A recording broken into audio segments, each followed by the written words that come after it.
최근에 성남시장이 판교특별회계에서 빌려 쓴 돈 5,200억 원을 LH공사와의 계약 조건대로 지급하기가 어렵겠다. 그래서 채무 지급기를 재규정해달라라는 그런 채무지급을 위해 선언이 일부 언론에서 포퓰리즘이다라는 그런 보도를 보고 이해가 가지 않습니다.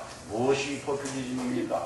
포퓰리즘이라는 것은 재정 형편이 어려운데도 불구하고 허와 청사를 짓고 국민들에게는 재정 형편이 어렵다는 것을 숨기고 전시성 행사를 떠벌리고 이게 포퓰리즘이지.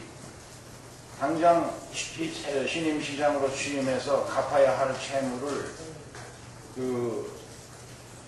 지급 능력이 어려운 것을 파악하고 재정 구조 조정을 위한 계획을 발표한 신임 성남시장이 어떻게 포퓰리즘의 평가를 받는 것인지 참으로 이해하기가 어렵습니다. 문제는 이 성남시가 전국 246개 지방자치단체 중에서 중앙정부의 교부금을 받지 않는 7개 도시, 그러니까 상대적으로 재정사정이 좋은 그런 지자체라는데 더 심각한 문제가 있습니다. 이명박 정부 2년 반 만에 지방정부의 전체 채무가 무려 40%가 불과 2년 사이에 급증했습니다. 깡통 지방재정이 되고 만 겁니다. 참여정부 말에 지방정부의 채무는 18조였는데 작년 말 26조로 뻥충 뛰었습니다.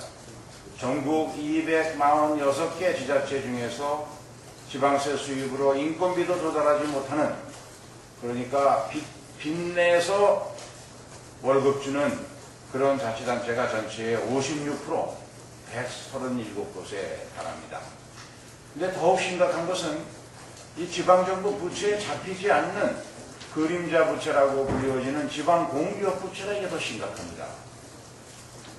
국회 예산정책처 발표한 통계로는 2008년 말 지방공기업 부채가 47조, 지방정부 채무의 2.5배가 넘습니다. MB정부가 국가 부채를 줄이기 위해서 LH공사라든가 수자원공사에다가 국가 채무를 숨겨놓은 것과 똑같은 짓을 지방정부들이 똑같이 해대고 있습니다. 특히 전국 16개 도시개발공사 문제가 아주 심각합니다. 뉴타운과 같은 무분별한 개발사업, 선심성 행정, 여기에 이제 소요되는 재원을 지방채로 발행하려면 많은 규제가 있으니까 그것을 피하기 위해서 도시개발공사의 채권을 발행하는 이런 방법을 이용하는데, 문제는 이거 다 당연히 지방정부가 보증서도 갚아야 할 채무라는 데 있습니다. 서울의 지방 도시개발공사에 해당하는 SH공사가 2006년 한 해에만 그해 지방선거가 있었습니다만 4조를 채권을 발행했고, 경기도시공사는 3조를 발행해서 이 수도권이 아주 심각합니다. 2009년 현재 수도권이 도시개발공사의 채무가 서울이 16조, 경기가 6조 7천억, 인천이 4조 5천억, 수도권 세 곳이 합쳐서 27조 5천억입니다. 이 지방재정이 악화된 근본적인 책임은 이명박 정부의 부자 감세와 4대강 공사 예산의 모든 것을 투입한 데서 싹싹 썰어가지고 4대강 공사에 집어넣고 지방정부 재정 지원을 제대로 안 해주니까 지방정부가 최소한에 필요한 재정 운영하기 위해서도 어쩔 수 없이 빚을 늘릴 수밖에 없는 그런 상황에 몰아넣은 것입니다. 부자 감세가 5년간 90조였는데 이로 인해서 30조의 지방재정이 줄어들 수밖에 없었던 것을 그나마 우리 민주당이 작년에 소득세와 법인세 세율을 인하를 저지함으로 해서 19조로 막았습니다. 지난 2006년 이후 지난 4년간 또 대부분의 도시에서 그 전 4년간 모두 8년 동안 전혀 견제받지 않고 한나라당이 시장, 시의회 모두 독점한 결과가 이와 같은 지방재정의 파탄을 만들어냈습니다. 그런데 중앙정부는 6.2 선거의 민심을 불구하고 부자감세 4대강 공사 계속 추진하겠다고 합니다. 이래가지고 이 지방재정의 문제 해결할 수가 없습니다. 이번 재보궐선거에서 다시 한번 우리 국민들이 이명박 한나라당 정부와 지방정부의 이 재정 파탄을 만들어낸 데 대해서 심판을 해야 될 것을, 해주실 것을 다시 한번 요청드립니다. 이번 지방선거에서 민주당과 야당 후보에게 힘을 모아주실 것을 부탁드립니다. 이상입니다. 공교롭게도 이번에 재보궐선거가 열리는 서울, 인천, 그리고 또 충주 지역에서 4대강 토목공사로 인해서 이 시민들이, 특히 수도권 서울 시민들이 발암물질인 승면이 포함된 그러한 돌이 공사에 사용되는 그러한 일을 직면하면서 앞으로 이 수도권 시민들이 성면이 사용된 그러한 한강공사에서 나온 수돗물을 마셔야 되는가 하는 문제가 제기되고 있습니다.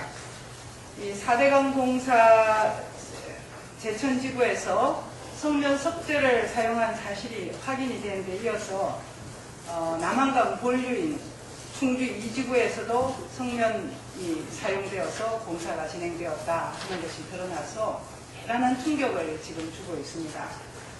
트레몰라이트라는 이 성면은 일반적인 백성면하고는 달리 피부에 쉽게 박히면 뽑혀지지 않는 아주 발암 독성이 강한 이러한 생산과 사용이 완전히 금지되어 있는 1급 발암물질입니다. 이 1급 발암물질을 1,500톤이 지금 현재 이 4대강 이 지역 공사에 사용되었다 하는 것이 드러났습니다. 정말 경악을 금할 수가 없습니다. 어제 이시종 충북도지사께서도 이 충주 2지구에서 진행되고 있는 이 남한강 본류 사업에서 이러한 성면 돌 사용에 대해서 철저한 조사가 필요하다는 말씀을 하시고 여기에 대한 대응을 하겠다 하는 말씀을 하셨습니다. 그리고 4대강 특위에서도 일요일날 이 지역을 방문해서 현장 조사를 다시 한번 실시하려고 하고 있습니다. 이명박 정권이 6.2 지방선거를 통해서 가장 크게 드러난 민심이 4대강 토목공사를 중지하라 하는 것이었습니다. 그런데 이 문제에 대해서는 전혀 변화가 없고 보다 더 박차를 가해서 공사를 진행하고 있다는 것에 대해서 민심을 외면하는 이명박 정부에 대해서 이번 7.28 재보궐선거에서 분명한 심판이 있어야 된다 하는 점을 다시 한번 강조하지 않을 수 없습니다. 내일은 4대강 토목공사가 이 땅의 생명을 살리는 생태를 망치는 그러한 일이다 하는 점에 대해서 온몸을 던져서 소신공양하신 문수스님 49제가 되는 날입니다. 우리는 문수스님에 이어서 가톨릭 또 기독교, 불교 이 모든 종교계까지 나서서 생명 살리기에 앞장서고 4대강 토목공사가 가져오는 생명 파괴에 대한 이 경각심을 우리 모두가 겸허하게 받아들이면서 임해 나가야 할 거라고 생각합니다.